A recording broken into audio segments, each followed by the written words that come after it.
Hey folks, welcome back to the channel, your home for all content Lord of the Rings home. Got a very special video for you today. It is an exclusive first look and kit reveal for the first playable Nazgul character that we're getting in Lord of the Rings home, the Black Beast. You saw them announce that for Sorcery Month, Dark Sorcery Month for the month of November. We've got the kit details here. We're going to go through it. First, let's talk a little bit about tags and faction. He is part of the Dol Guldur faction, a new faction. He's a shadow leader tank Dol Guldur. Nazgul, one-handed heavy. Description is, once a proud king, the Black Beast was twisted into an unstoppable shadow, a hulking evil bound to the lidless eye. Only death awaits his foes.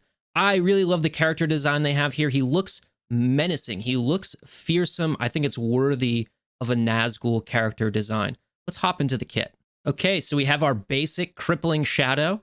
At unlock, attack the target enemy for 80% damage and 50% chance to inflict weaken for one turn. And then at max upgrade, you go up to 170% damage and inflict weaken for one turn. No 50% chance. It's a guarantee. Obviously got to pass a resist check. I'm a really big fan personally when tanks have this, either they give themselves buffs on their basic or they inflict banes on their basic. I think that's what makes part of a good tank in this particular game. Our special one ability is called Black Tide. It's got 4/4 to start, so you can use it turn 1, but at max level, at level 6, it actually gets reduced to 3 stamina. So still a turn 1 start at max level, but on a 3-turn cooldown instead of 4. At unlock, gain 2 stacks of counterattack and inflict heal block for 1 turn on the most wounded enemy. And then at max upgrade, gain 4 stacks of counterattack, so 2 additional counterattack. Inflict heal block for 2 turns on the 2 most wounded enemies. So increase in the number and level of heal block by 1 for both turns and people, and then gain 1 stack of feast. You may be asking yourself, what is feast? Well, it is a unique character boon coming with the Black Beast, and per stack, it increases damage by 12% and armor by 5%. It's got a maximum of 20 stacks, and it lasts until the end of the encounter. So it's like one of those blue abilities that goes above, let's say, Aemir's head when he's got like assist stacks or whatever. Importantly, it lasts until the end of the encounter. What that means is that, like, if you're in a campaign mission and you're going to the next wave, it's going to be reset.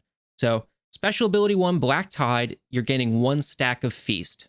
It's also thematic that he's attacking the Gondor in these ability videos because the Balkoth, which are the people he has serving under him, Charu, Rekka, they did attack and raid Gondor and only nearly brought Gondor down. That's a little lore snippet. Shout out to Celtic Owl for providing us with that. It's also interesting that the kits we're seeing here are not the kits, not exactly the same kits of the NPC version of the Black Beast that we have in some of the PvE nodes and challenges in the game. Our special ability 2 here is called Onslaught. It costs 5 stamina. You start the battle with 3, so it's a turn 3 move here. The ability description at unlock, attack all enemies 3 times for 40% damage per hit. This attack has plus 10% lifesteal, so we're getting lifesteal. It's also an AoE, right? At max upgrade, attack all enemies 3 times for 85% damage, so an increase in damage per hit. And this attack has plus 35% lifesteal, so going from 10% lifesteal to 35% lifesteal. That's massive. Super, super interesting. He's going to be able to sustain himself pretty easily with this ability. His passive ability is called Eternal Hunger. At unlock, on ally or enemy death, or when a Dol Guldur ally gains binding, 50% chance to gain 1 stack of feast. So another way for us to get feast here. I'll talk about binding in just a minute though. And then at max upgrade, on ally or enemy death, or when a Dol Guldur ally gains binding, gain 1 stack of feast, reduce all enemies' turn meter by 10%.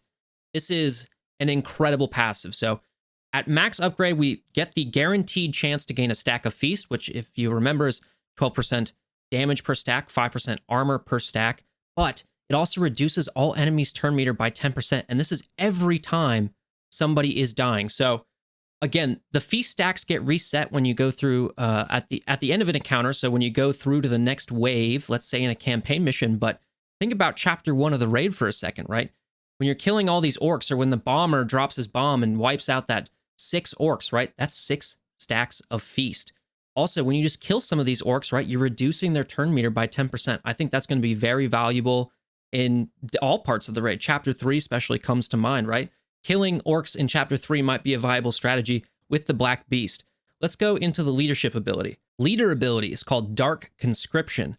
Ability description at unlock. While the Black Beast is alive, when a Dol Guldur ally receives a fatal blow, they survive with 1 health. Kind of like a stack of Unbreakable, right? They have all of their boons and banes removed and gain binding for 1 turn.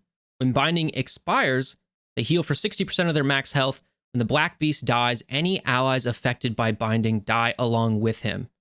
And then at max upgrade, it's basically everything I just read about the binding. The new stuff is, on the Black Beast's turn, drain health from all shadow allies not in binding equal to 10% of their max health.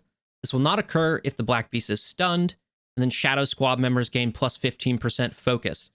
Binding is, skip next turn, cannot gain boons or banes, be damaged or healed, speed is reduced, when attacked, gain 25% turn meter. So basically, you take out either Charu or Reika, you don't actually end up dealing them a fatal blow, they survive, they get put into binding, they can't be damaged, they can't gain boons, they can't gain banes, right?